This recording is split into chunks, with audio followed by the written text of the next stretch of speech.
Okay, so you're walking down the street, and a scruffy guy, long hair, short beard, torn jeans, sandals say, asks you if you'd like to make a donation to a good cause.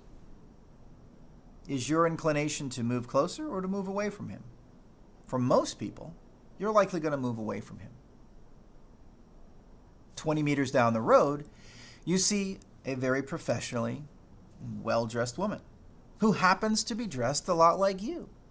Are you going to move closer to her, or are you going to move away from her? Well, more than likely, you're going to want to move closer to her and hear what she has to say, even if she is offering exactly the same thing the guy up the street was offering. Why? This is the power of liking. This is why when you go into shopping malls and supermarkets and jewelry stores, people are well-dressed and they're clean-cut, most likely to match what you look like, well-dressed, clean-cut. And they know, as salespeople, that people buy from people they like. And liking can be triggered in a number of ways. Liking can be started with someone who dresses in a way that's similar to you. It's similar and it's familiar. And therefore, you say to yourself, oh, I can trust it. This person may or probably does have the same values that I do. Have you ever been on a used car lot and the salesperson comes out and says, hi, greet you with a nice firm handshake and a smile to trigger that trust, and along the way might ask you, hey, do you have a family? Yes, of course I have a family.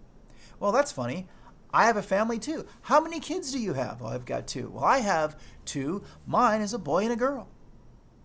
And he begins to tell you all the story to familiarize yourself with his life or her life, depending on who the salesperson is. And then they begin to target the things in their life that they tell you, may or may not be true, that are similar to the things in your life. Why? Is this an accident? Of course not. It's all designed to trigger liking in you, to move you that much closer to a sale. Why? Because we buy things from people we like. Other tools used to trigger your like mechanism are things like expensive watches, expensive cars, expensive suits, expensive handbags will all trigger the liking mechanism. So if you're in a sales situation, be very aware as you look around at the fancy trinkets, at the expensive trinkets, and any attempts to look like you, sound like you, or represent the life that you live. All those tools are designed to gain your compliance through liking. So be on the lookout.